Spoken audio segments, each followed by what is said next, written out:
1, 2, 1, 2. Okay. 1, 2, 1, 2.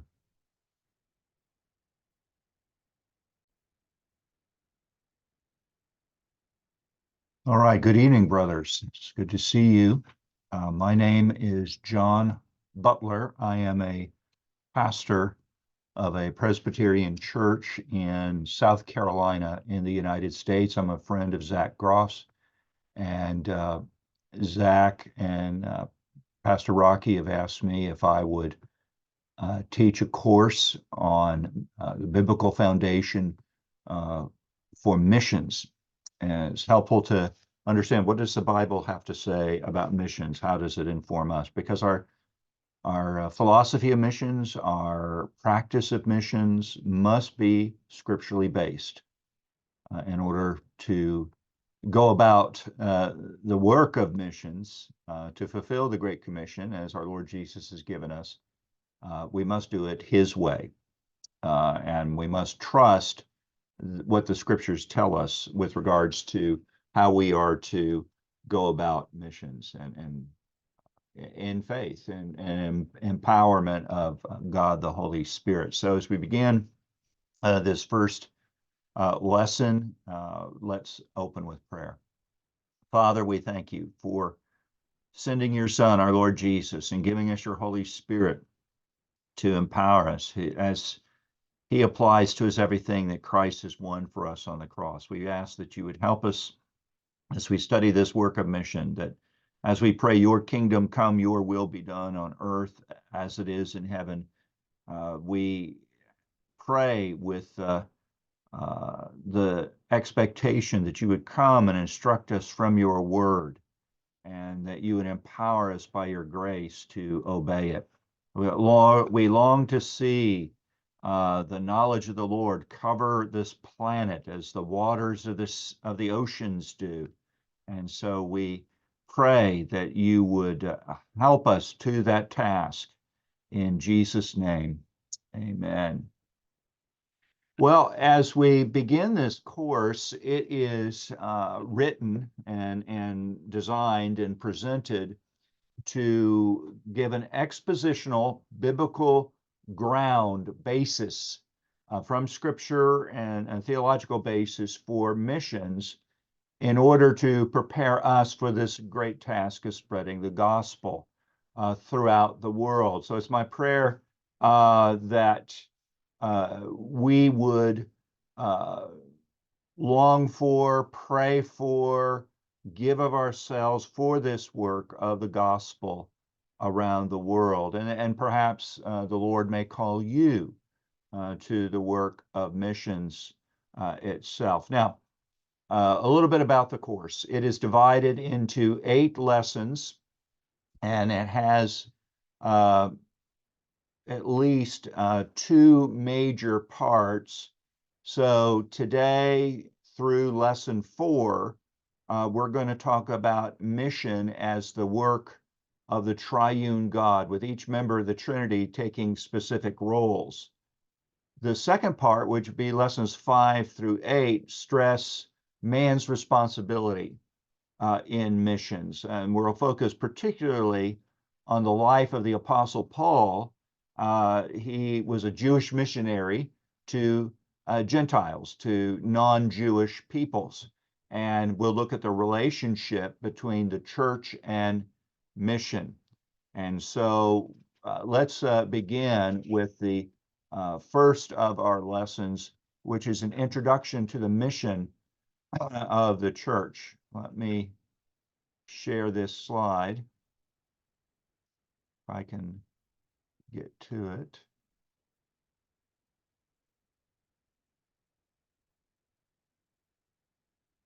All right.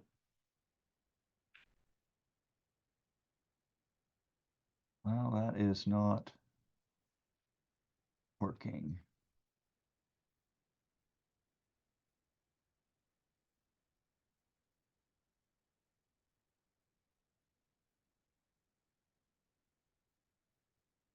So we began with an introduction to the course. let's see. And you can see our structure there. And so let's look at the biblical basis for mission. The Bible and the gospel are mission focused. Since the fall of man by sin and rebellion against God in the Garden of Eden, a gracious God has been working to redeem man and to restore and to recover him. Now, this plan has been before the creation of all things, before God said, let there be light, and there was light, before any of the actions of creation. God already had this plan between the Father and the Son and the Holy Spirit.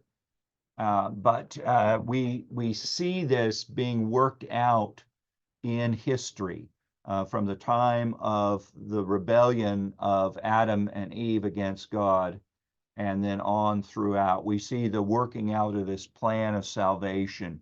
The mission of God begins with the great promise of Genesis chapter 3, verse 15. I will put enmity between you and the woman, and between your seed and her seed. He shall bruise your head, and you shall bruise his heel. That is the Lord addressing the serpent, addressing Satan there. So there's this promise of one who's going to come and defeat Satan. And it's going to be someone who is descended through the seed of the woman. So this promise has been partially fulfilled in the coming of our Lord Jesus. But we're seeing the continuation of that fulfillment of that throughout our history now. And it will eventually culminate in the new heavens and new earth where righteousness dwells at the return of our Lord Jesus Christ and the consummation, the fulfilling of all things in him. So Paul encouraged the church at Rome in Romans chapter 16, verse 20, that the God of peace will crush Satan under your feet shortly. And so he continues that promise from Genesis chapter 3, verse 15. So the mission of the church and our ongoing warfare will continue until the final victory over Satan is complete.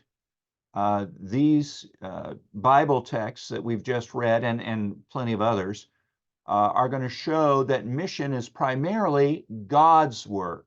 This is God implementing his plan and carrying this plan to fruition, but he's doing it also in and through and by us for his glory.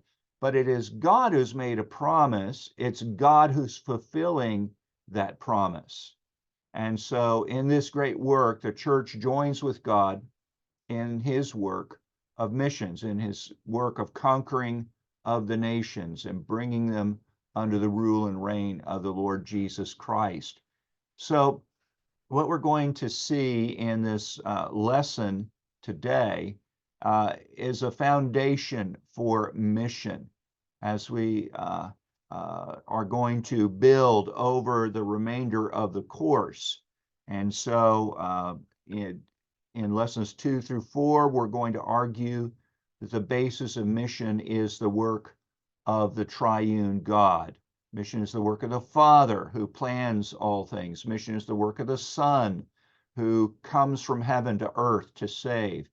Mission is the presence of God in Christ meeting with the unbelieving world, calling it to repentance and faith. Mission is the work of the Spirit who continues Christ's work in the church upon earth in Christ's absence.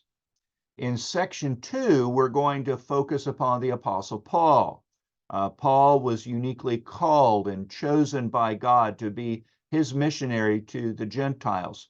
And Paul saw himself as a servant in the light of Isaiah chapter 42.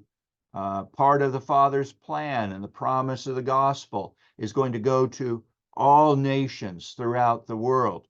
And so we're going to study the Apostle Paul and his work in 3 of our lessons. Lesson 5 is going to stress Paul's very unique call and vision for mission. Lesson 6 is going to trace Paul's first mission journey and the council at Jerusalem in Acts chapter 15 and the effects of that. And then lesson 7 is going to look at the Apostle Paul's and his relationship to the church in his work as a missionary. And so it's vitally important that we see Paul's missionary methods are reflected, are a reflection of his theology.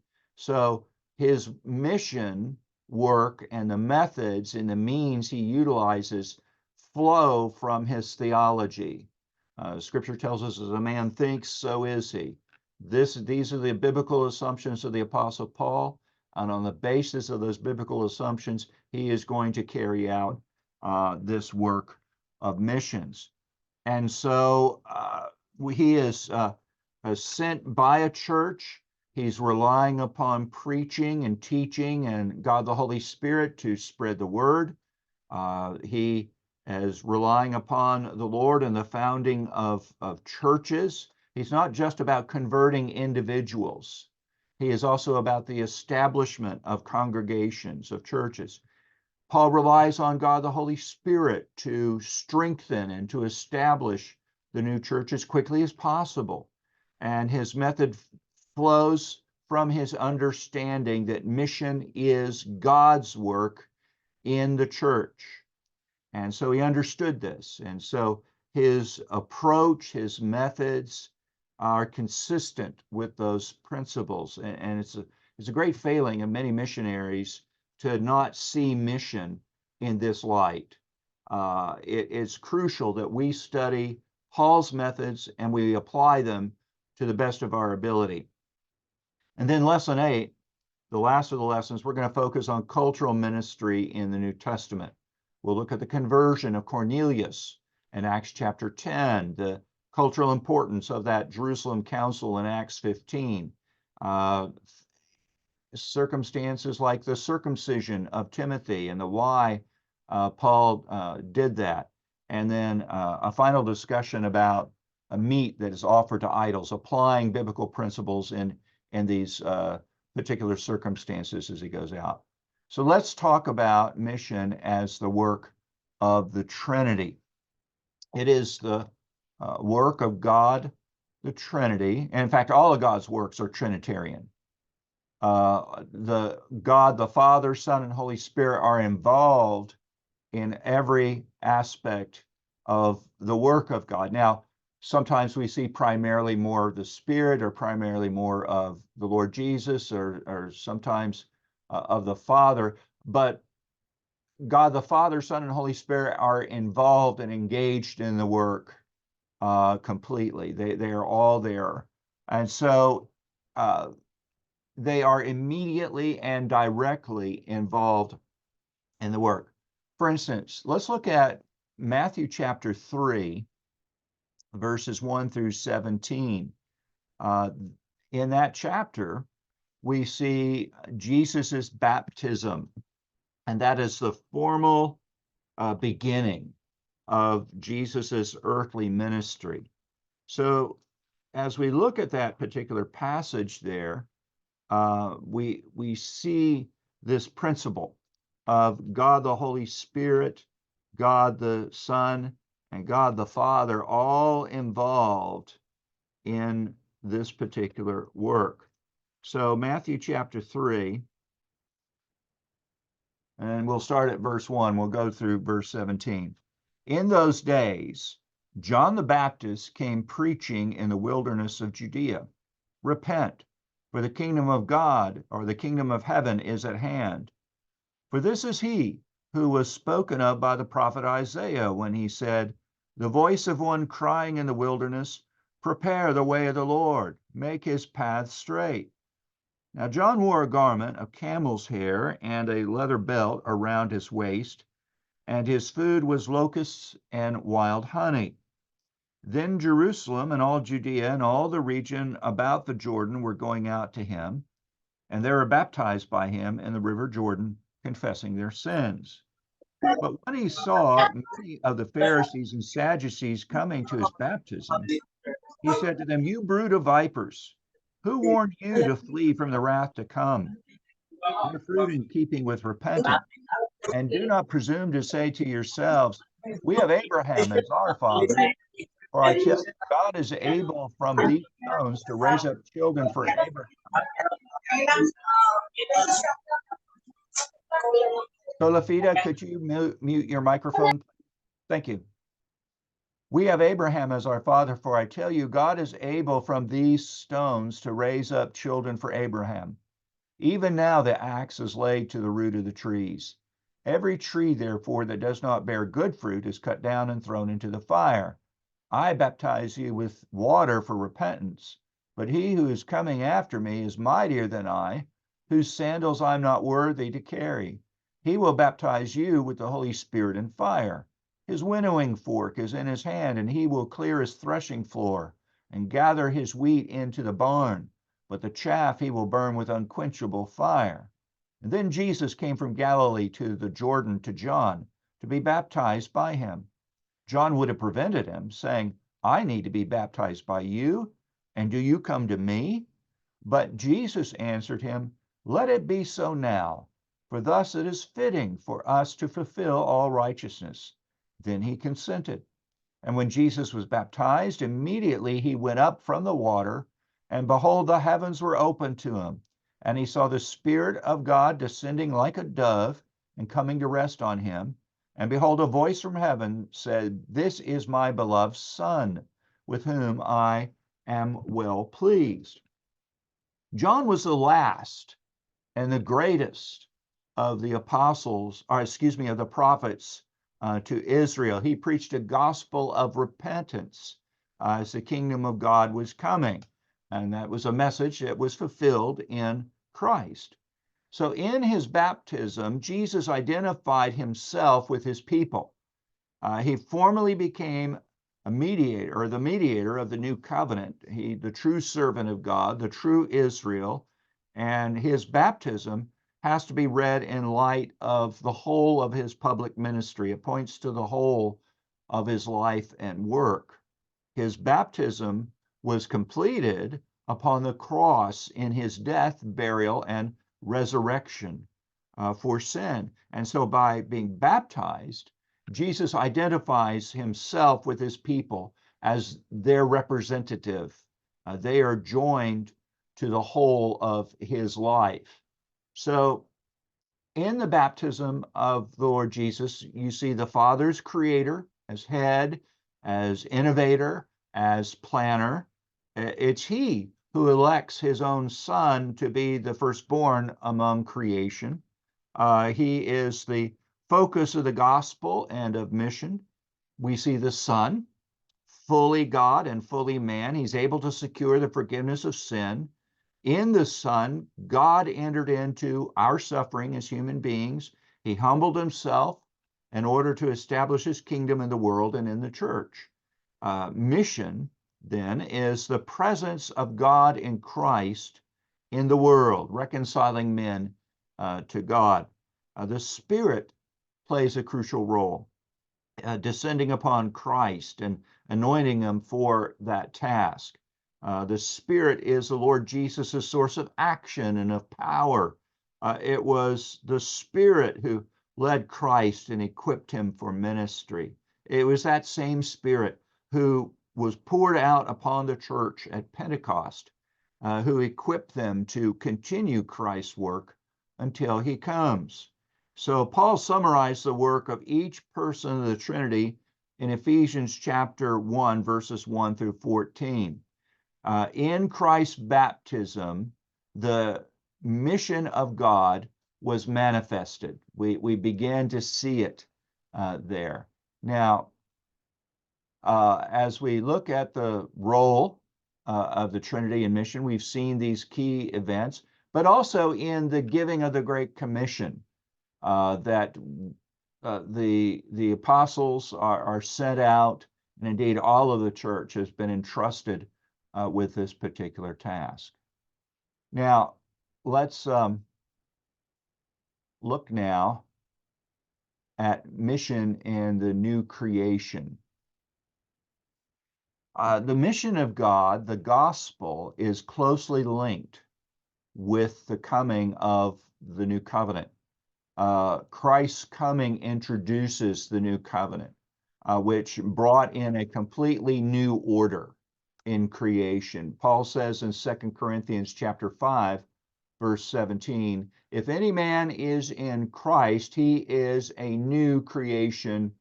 Old things have passed away. Behold, all things have become new. And so Christ, we're told in Galatians 4:4, came in the fullness of time, at just the right time, at the just right moment. Now, it was the right time and the right moment because it was all according to God's plan. And the plan of God was Jesus would come at the time that he did, in the circumstances in which he was born into. He was born of woman, born under the law. He was born in order that he might be our Savior. And so the new creation in the coming of Christ brought the old creation and the role of Israel to an end. The copies, the shadows, the types of Israel were ended in the old administration of the covenant in the worship.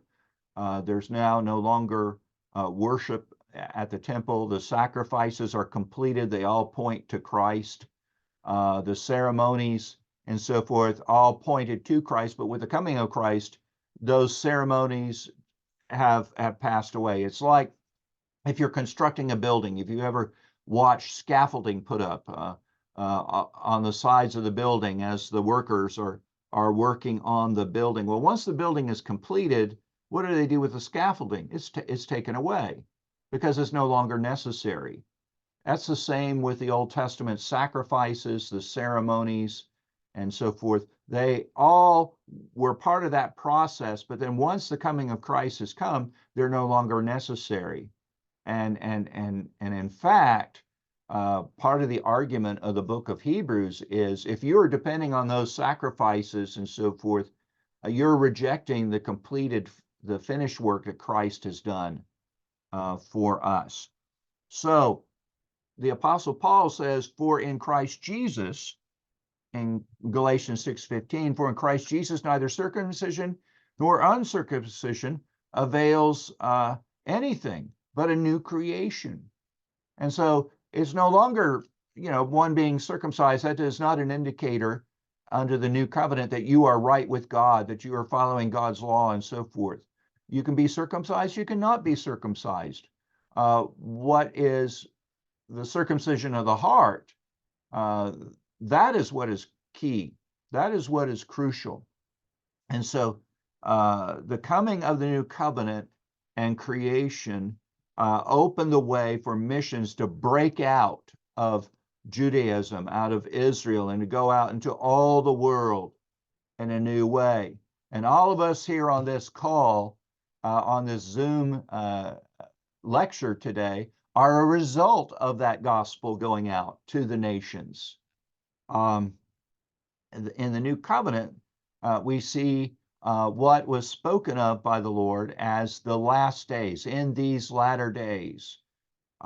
First, the new covenant brings a sense of urgency to us. We are now in these latter days, in these last days.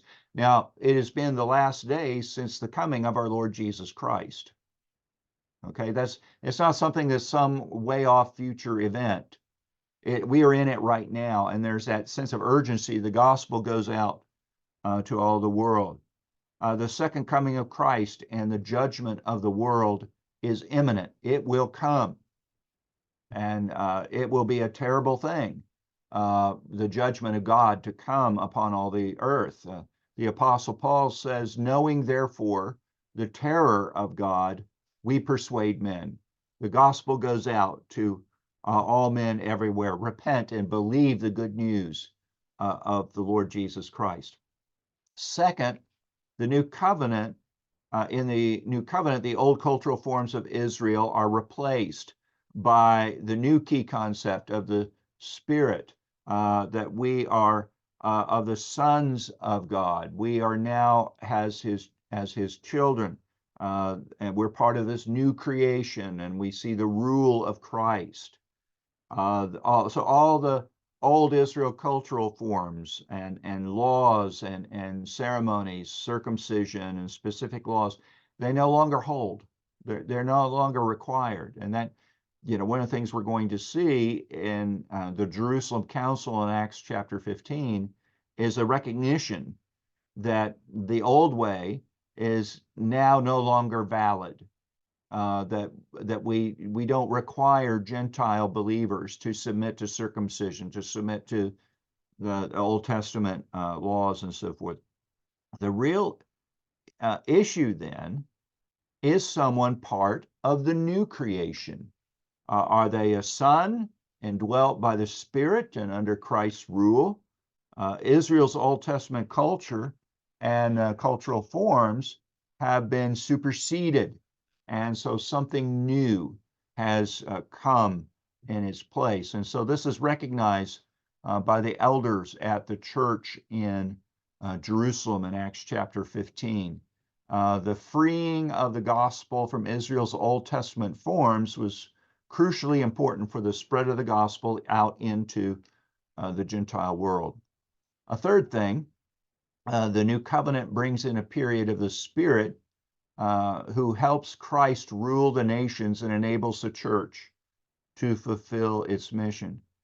And fourth, the church is already part of the new creation. We still exist, we still exist here now in this creation, but also we will exist as the church of all the redeemed of God's people throughout all of time, from all places, in the new heavens and new earth where righteousness dwells. We will be with the Lord forever, but we exist now, and we exist to glorify God and to obey His word and to worship Him and to seek to spread the gospel to all men everywhere.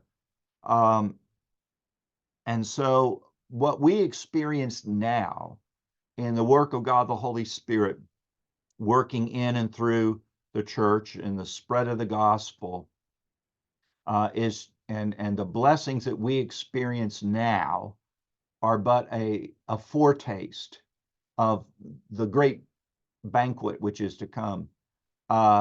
Let's say you're growing up and let's say your mother is cooking up a wonderful meal, and you walk in where she's preparing the meal and you smell the aroma of the good things that are cooking. You know something good is coming. And she may hand, here, taste this. And you go, oh man, this is good stuff, Mother. I enjoy this. Well, that's what we're getting. We're getting a taste now, but the banquet that is to come and the feast to enjoy, we're already experiencing that, but there's so much more to come. The power and the foretaste of glory is an essential part of our witness out to the world. That they say, truly is God is with these people. God is with you. Let me know about this. I want to see this, what is going on here. So the church in the world is calling all men everywhere to repentance and faith. So let's talk a little bit about Paul as a missionary, his unique role in missions. God called Paul to be an apostle, to take the gospel from Israel to the nations. Now, in the history of God's revelation, Paul is a unique figure. He is the aid to the servant of the Lord in light of Isaiah 42. Paul's unique position then is that we cannot simply just use his methods. Just, okay, Paul did this, I'll do that. I'll do that too. But we can learn from him. And so one important aspect of this course will be to identify his mission principles so that we might use them today. And so after we are finished and this, we finish uploading this to a Dropbox, and I'll provide a link in our Facebook chat for the group, so you can see, watch this again, listen to it. I'll have it both in video and audio.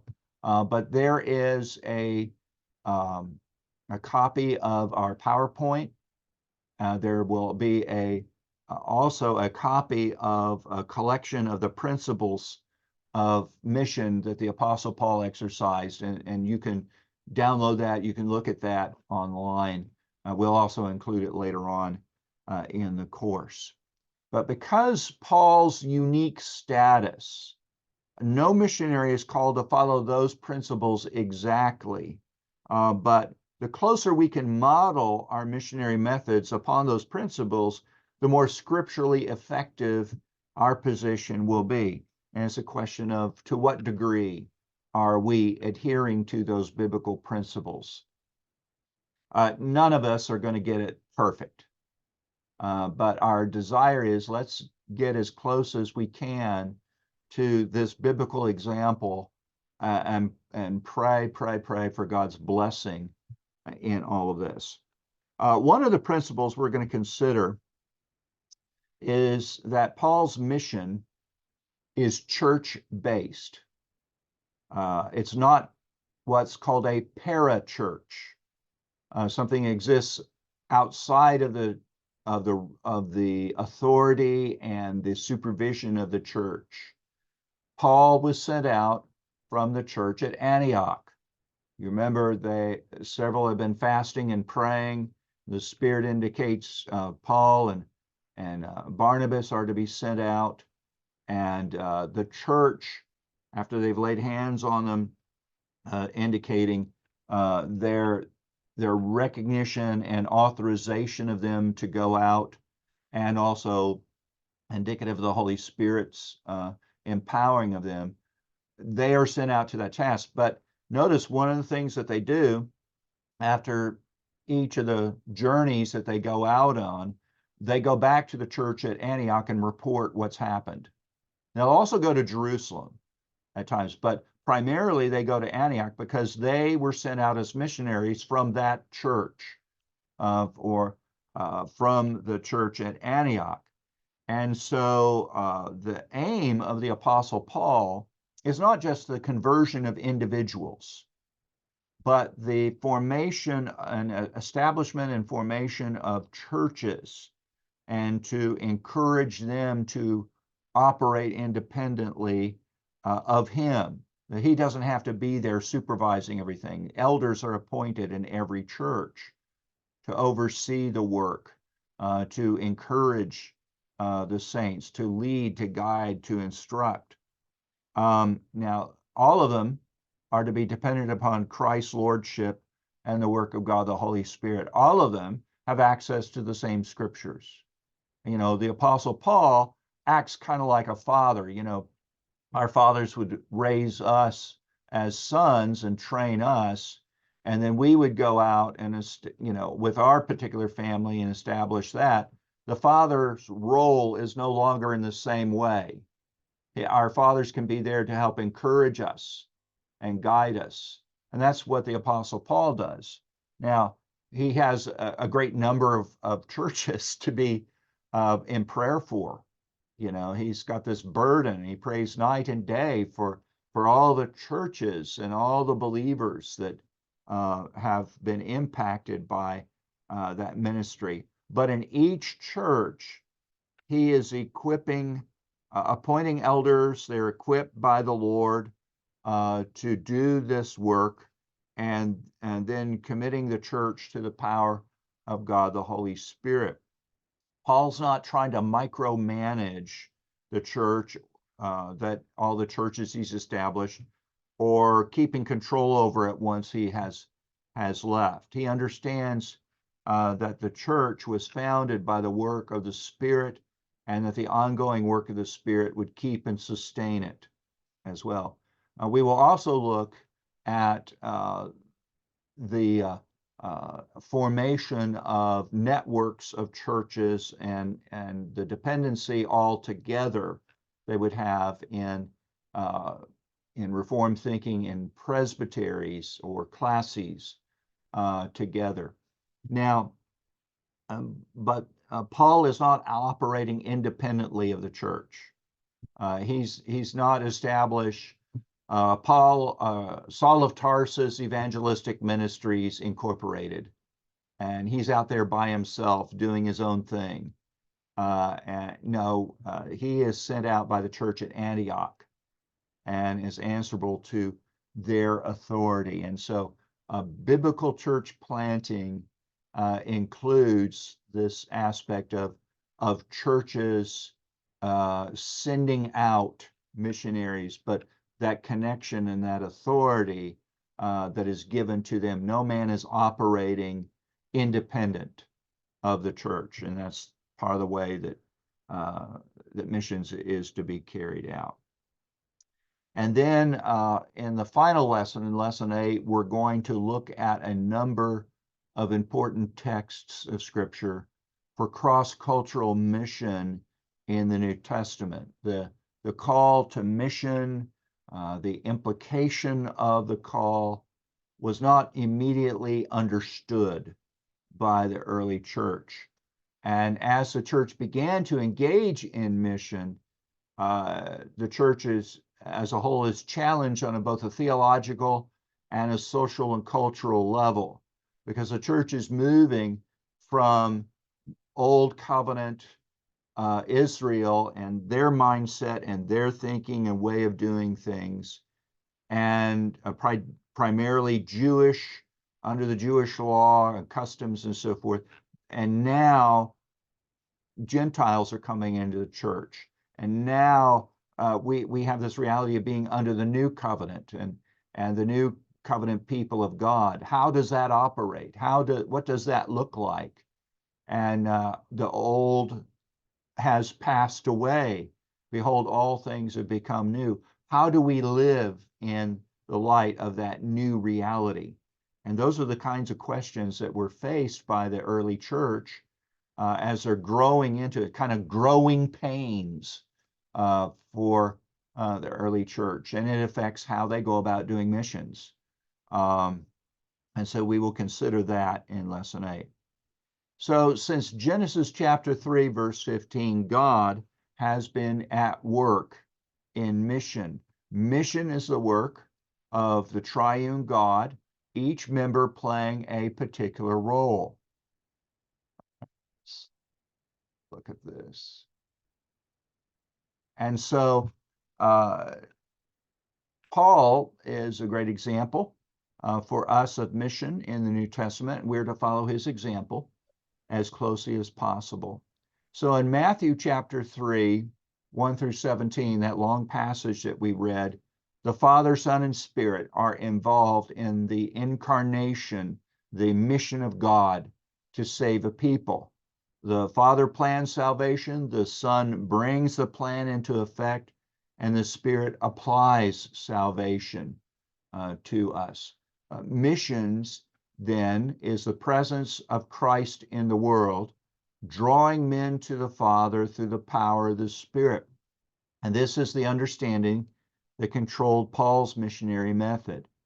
Paul sought to establish churches and to make them grow through the power of the Spirit. Paul didn't take ownership of the church. It was Christ's church bought with his own blood. Paul founded churches and then committed them to the Lord Jesus Christ. And so that completes our first lesson here.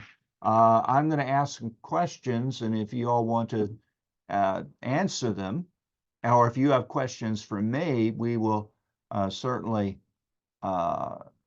be glad to entertain your questions that you have. If you want to type them out in the chat portion, that's fine, and we'll try to answer these things. First off, when does mission begin in Scripture? When does it begin?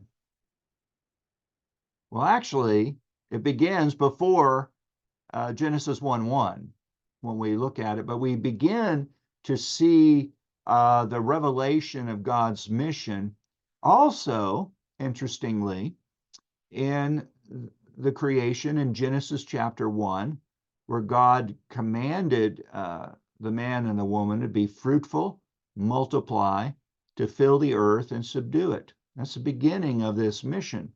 Now, some have called this the first Great Commission. But since the fall of Adam and Eve in Genesis 3, there's this promise of a Savior who is to come. It's called the proto-evangelion, the first gospel, first gospel message, that there is a Savior who is going to come. Well, with the coming of the Lord Jesus Christ, we now see that Savior, and he is at work in the world. But mission, we ultimately have to take it all the way back to the Trinity, Father, Son, and Holy Spirit before the foundation of the world, because they have planned all this. They have assigned amongst each other the roles that they're going to play in all of this. And so, what does it mean when we say that God's work is Trinitarian? It means that every person of the Trinity is involved, engaged at all times in the work of the gospel. All right. Let's see. Yeah, Rocky asked, can we say that missions is God's way of recovering his own lost possessions? Oh, yeah, definitely we could say that. But also, too, it's advancing. It's a recovery and a restoration, but it's a making things so much better. For instance, when God created mankind originally, that we were perfect, but with the possibility of falling away. What God does in our saving of us, he recovers us, gives us a new heart, but then in the new heavens and new earth, we will be marvelously transformed, brought into the new heavens and new earth, and there will be no longer any possibility of our falling away from God. So we're better in that aspect. So the first, when God created all things, and we see in Genesis chapter 1, it is marvelously perfect. God, at the end of the days of creation, he called it all very good. Well, in the new heavens and new earth, it will be like that, but better. And that's just a marvelous thing to see and to contemplate. Now, as we think through missions, we need to keep that Trinitarian mindset of what we're doing. The Father, Son, and the Holy Spirit at work in all of this. Christ is at work, redeeming. Christ is at work.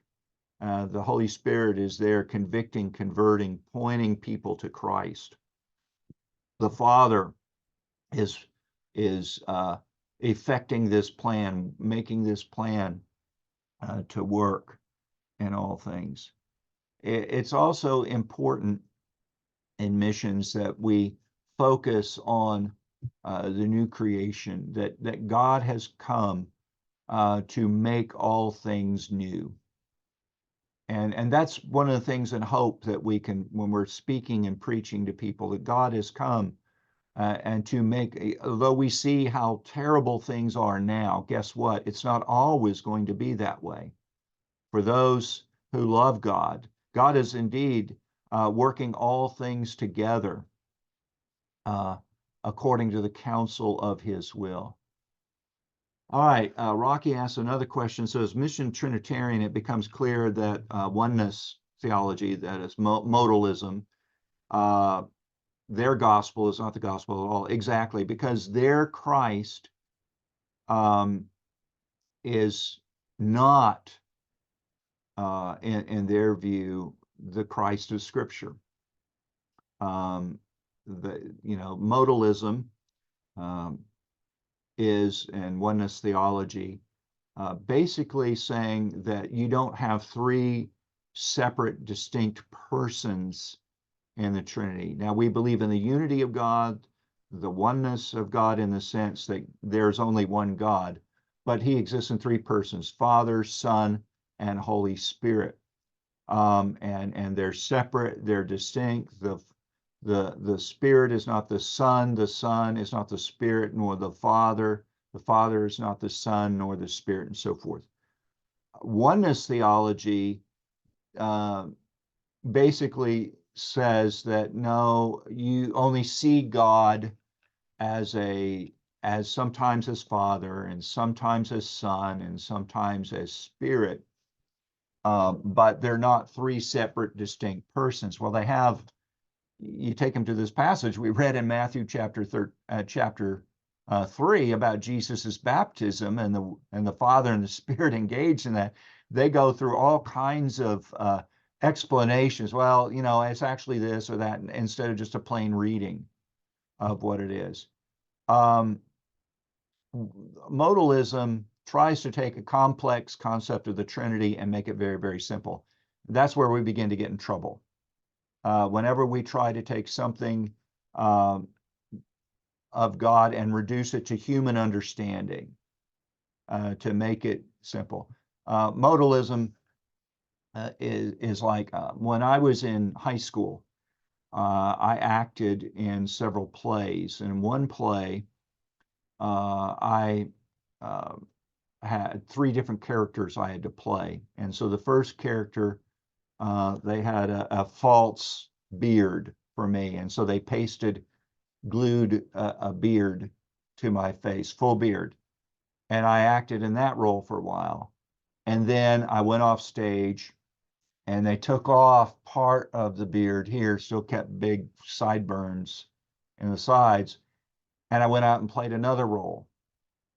And then I finished that role and I went back and they took all of the beard off and applied makeup where the beard had been, and then went out and played another role.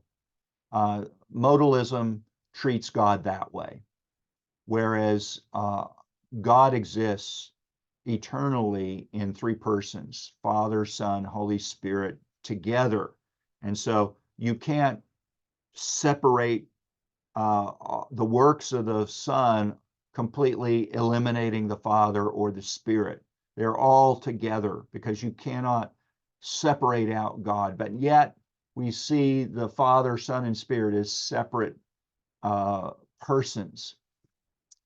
And that's just one of those things, and trying to understand and comprehend it, that our human understanding, our finiteness, cannot get around infiniteness.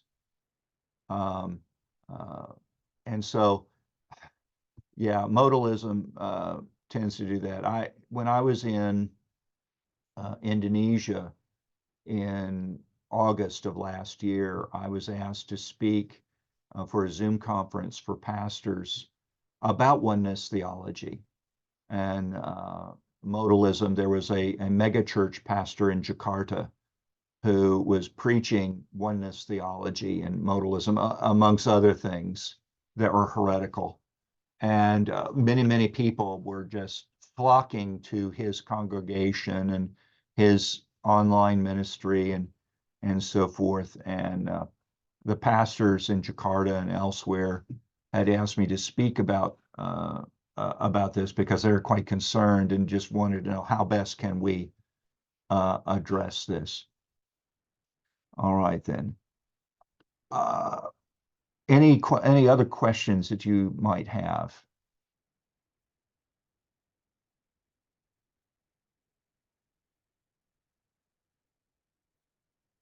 All right, then. Let's see. Rocky, you are in Mindanao. Is that correct? Okay. It's correct. And Correct. Makaratin, where are you? Is I think Makara is in Cambodia. Is Cambodian. Yeah, and in Cambodia. Okay. Okay. And Yeah, and Solafide. yeah, still listen to you. Yeah. Solafide, where are you?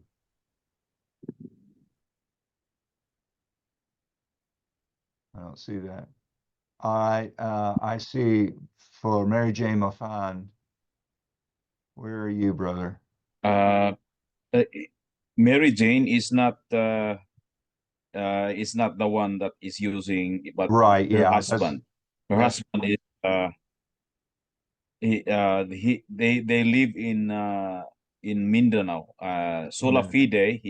Actually his name is Richard Gillian, Hmm. and the one that is using Mary Jane's account is her husband. Okay, Uh, okay, they're from Mindanao. okay. Richard, where are you?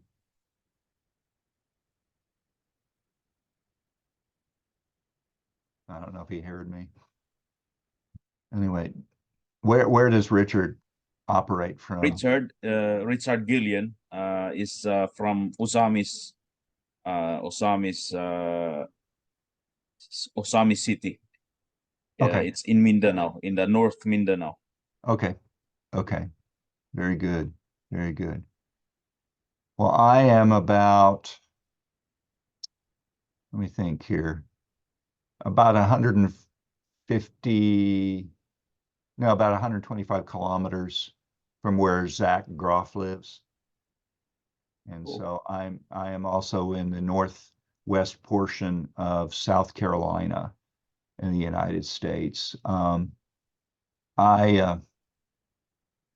I have pastored churches for the past 37 years in Mississippi, Oklahoma, both in the United States, in Queensland, Australia, and now back in the United States in South Carolina. I have taught in teaching missions in Malaysia and in KL, and also in Ipoh, also in Indonesia. I primarily operate in West Timor and Kupang, and but I've also taught in uh, Sulawesi, several places there, and then in Jakarta, and then also in Yangon, Myanmar, as well. So perhaps one day in the Philippines, hopefully do that. I work recruiting ministers to teach overseas, to go on 1 or 2 week teaching trips.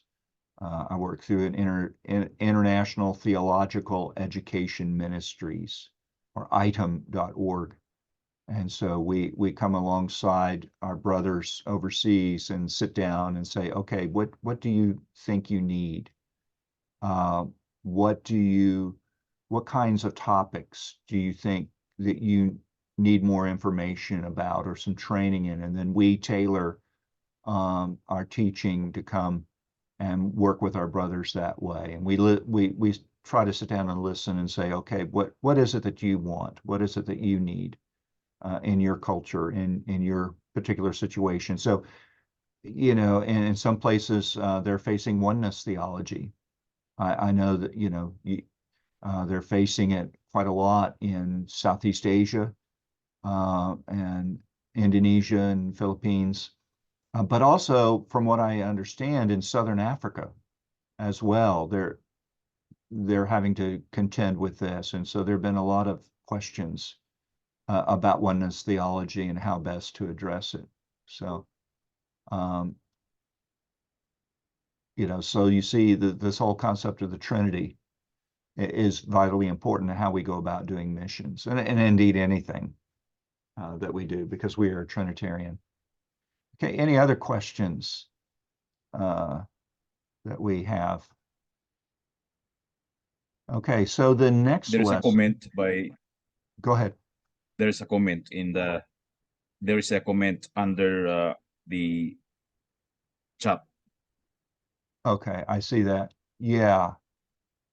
Okay, Richard, it's your first time to hear such a lecture. Well, good. We're here to serve.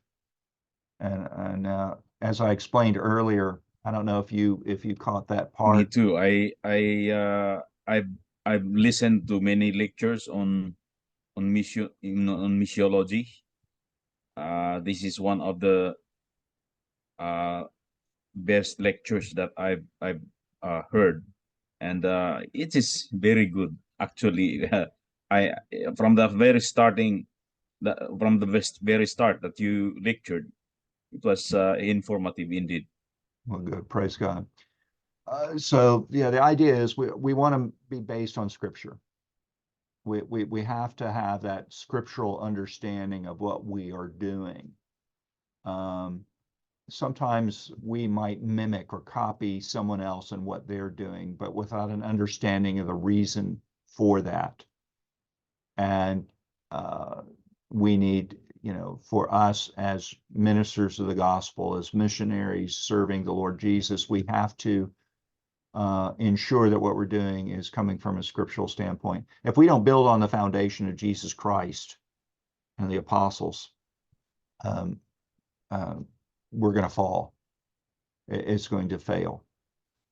And so the success or the stability or the health of a congregation, of a work of missions and so forth is directly tied to how well they are basing what they're doing and their understanding of what they're doing on Scripture and the whole of the gospel.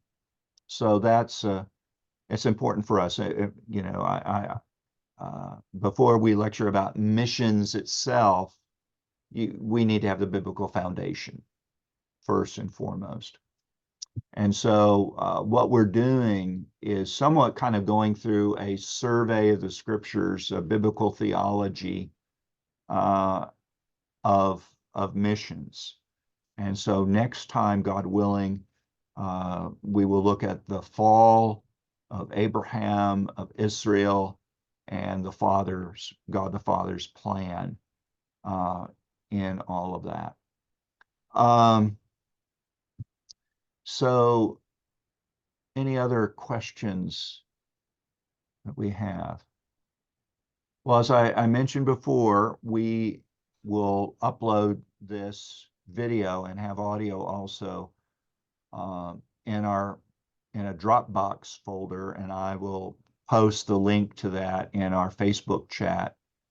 You'll see the PowerPoint and also a PDF of the slides for the presentation, and then also a listing of the Apostle Paul's methods and philosophy that, looking at the New Testament, we can see, and how we can use that as a model for us in how we go about doing biblical missions.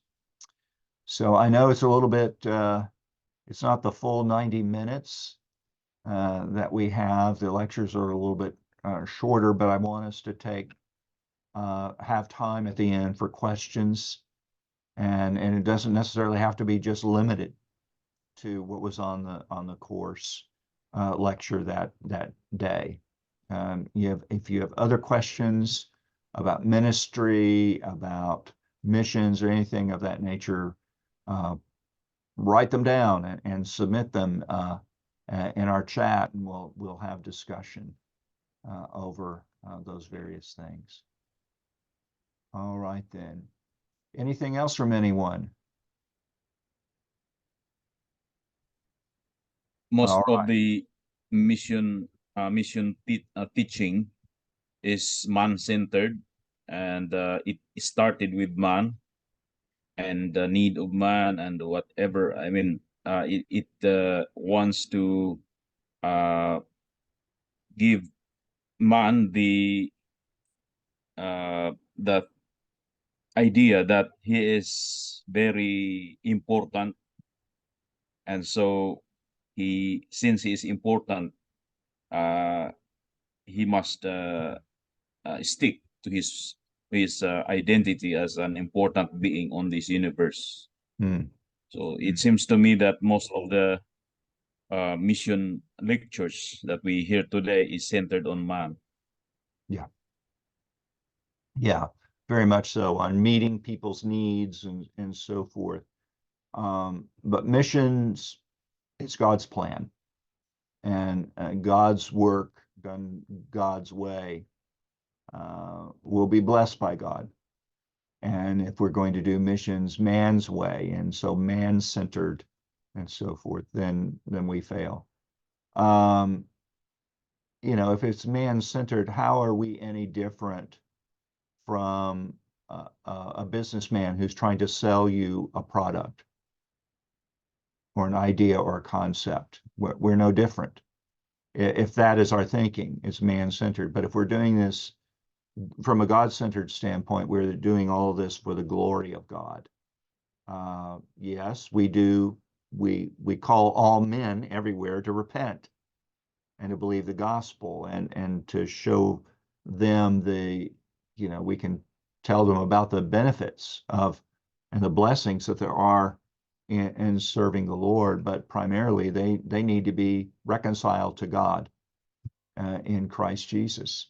And then once they're reconciled to Him and have faith and repentance in Christ, then you can build on that and the restructuring and reforming of their lives according to God's word, and to live in a way that glorifies God. But you know, until God has changed their hearts, that's not going to happen. And so when we're going at it from a man-centered focus, yeah, we're going to appeal to men in that sense. But we're just, you know, one appeal among many out there. But we alone come with the message of the gospel of Jesus Christ, and to be reconciled to God in Christ Jesus, who a just and holy God, who is just and the justifier of those who have faith in Him. And so that is our message. And we depend on the Holy Spirit to come and to change men's hearts. We don't manipulate people. We don't deceive people. We don't appeal to people's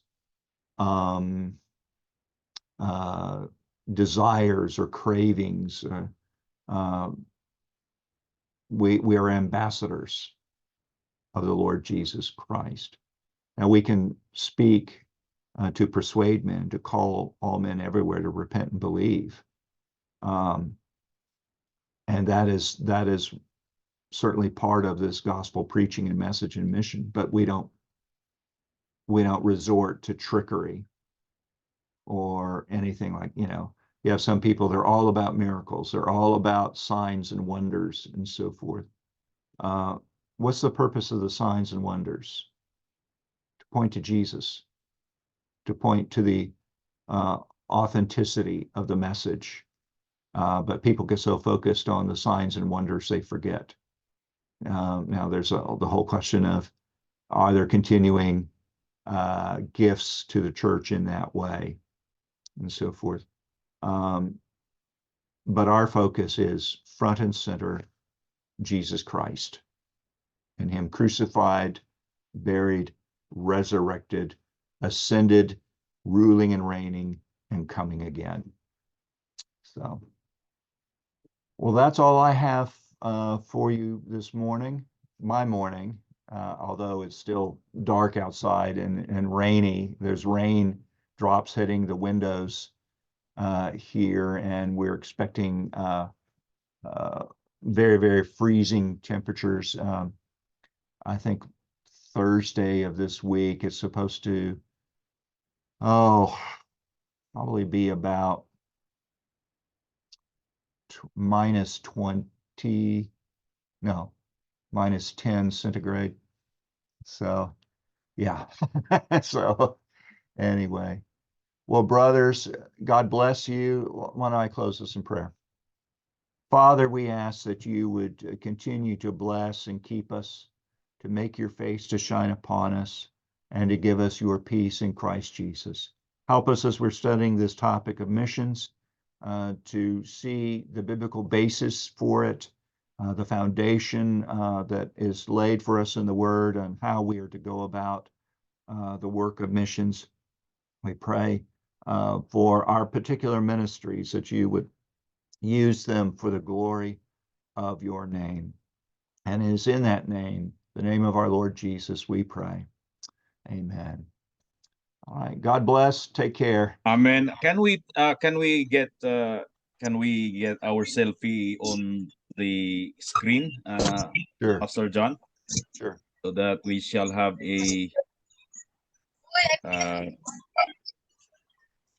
our first meeting?